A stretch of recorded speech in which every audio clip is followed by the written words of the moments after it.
बहुत पुराने जमाने की बात है, जब बादशाहों के महल आसमान को छूते थे, जब उनके आंगनों में सोने के झूमर लटकते थे और रात की चांदनी संगमरमर की दीवारों से टकराकर चुपचाप फर्श पर बिखर जाती थी।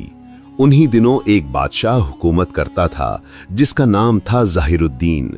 वो इंसाफ पसंद था, लेकिन बहुत जज्बाती मिजाज का आदमी। छोटी सी बात पर खुश हो जाता और कभी जरा सी बात पर गुस्से में तूफान उठा देता। उसका महल रोशनी और शानो शौकत का गढ़ था।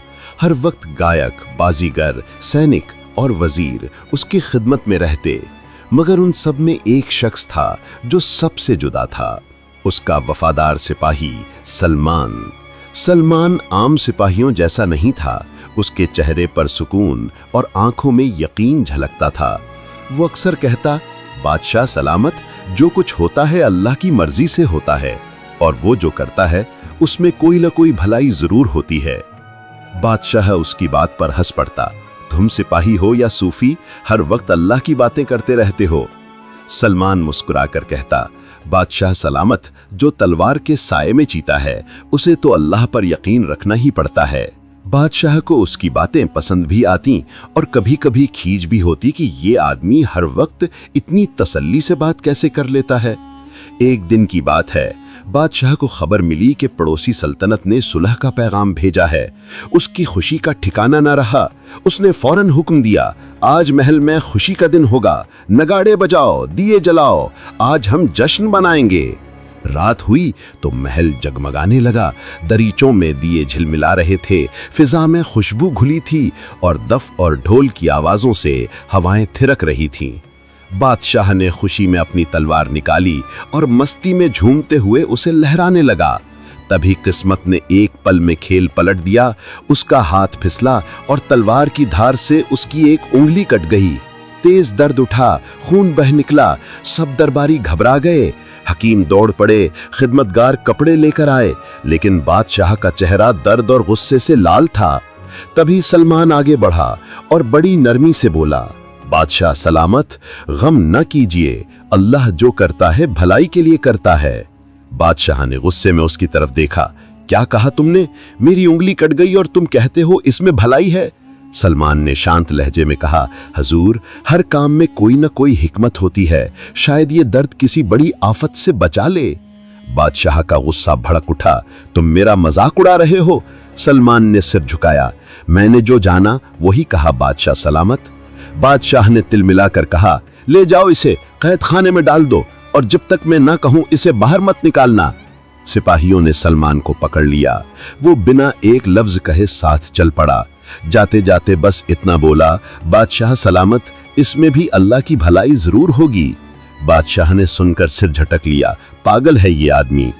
उस रात बादशाह ने सोने की बहुत कोशिश की, लेकिन हर बार नींद टूट जाती।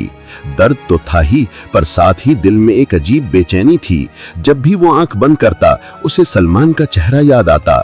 वही सुकून भरी आंखें, वही अल्फाज, जो तू करता है वो बेहतर ही करता है। 3 दिन बीत गए, जख्म पर पट्टी बन गई। दर्द थोड़ा कम हुआ, लेकिन दिल का बोझ न उतरा।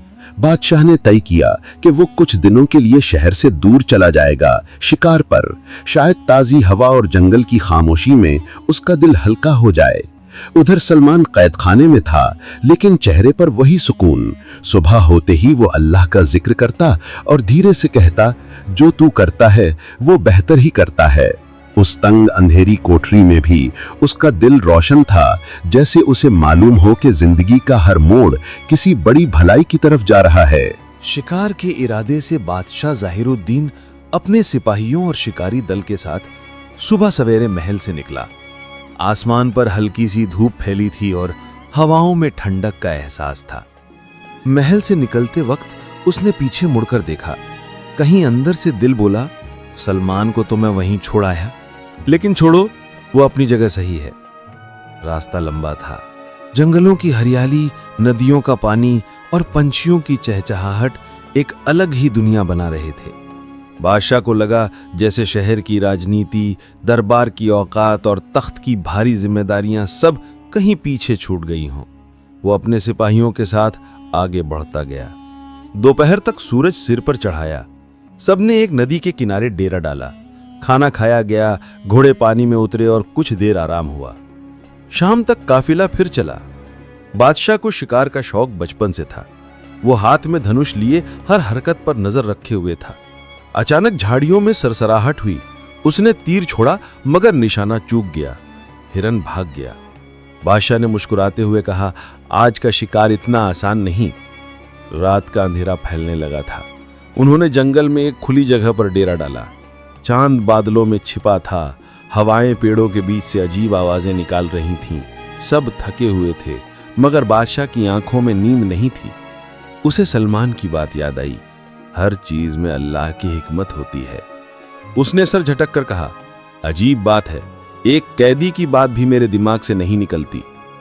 अगले दिन सुबह फिर सफर शुरू हुआ। जंगल अब और घना हो गया था। रास्ते मुड़ते, पेड़ों के बीच छिपते और जाने कहां जाते थे। दोपहर तक बादशाह और उसके कुछ सिपाही आगे निकल गए मगर पीछे आने वाले राही रास्ता भटक गए।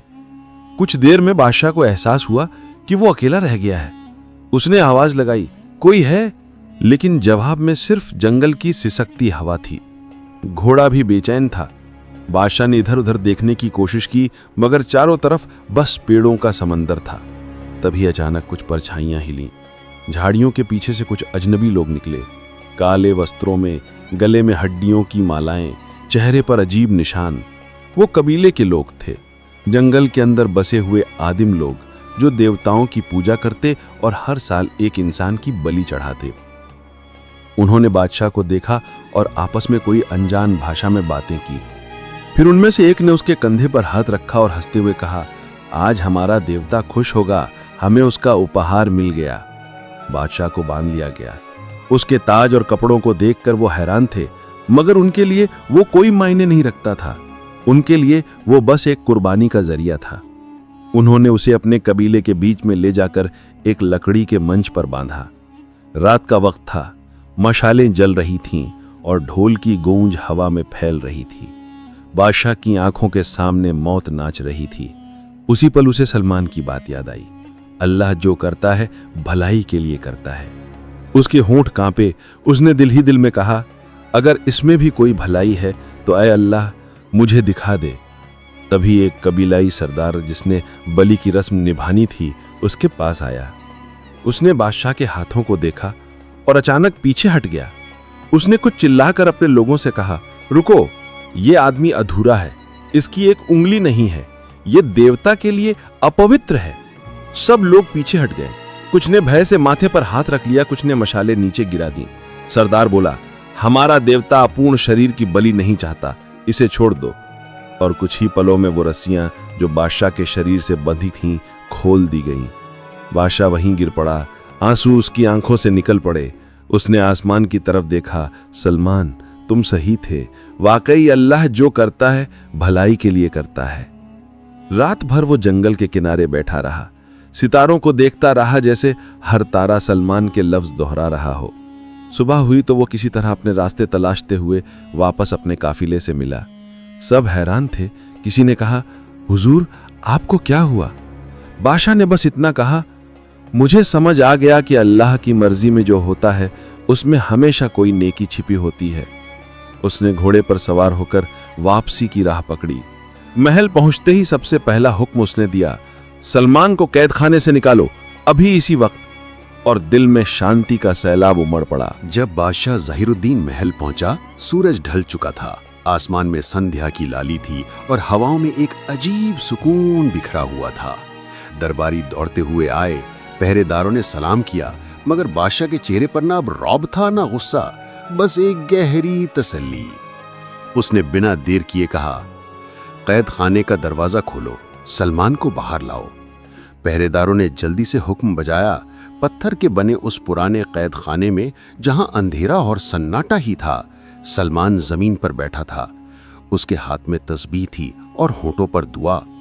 उसने जैसे ही दरवाजे की चरमराहट सुनी, उसने आंखें खोली और चेहरा मुस्कुराहट से भर गया। बादशाह खुद अंदर आया। दोनों कुछ पल तक खामोश रहे। फिर बादशाह धीरे धीरे आगे बढ़ा, झुककर सलमान के सामने खड़ा हुआ और बोला, सलमान, मैंने तेरे साथ जुल्म किया था, तू कहता रहा कि जो होता है उसमें भलाई होती है। उस वक्त मुझे तेरी बात समझ नहीं आई, मगर अब समझ आया है कि तू कितना सच्चा था।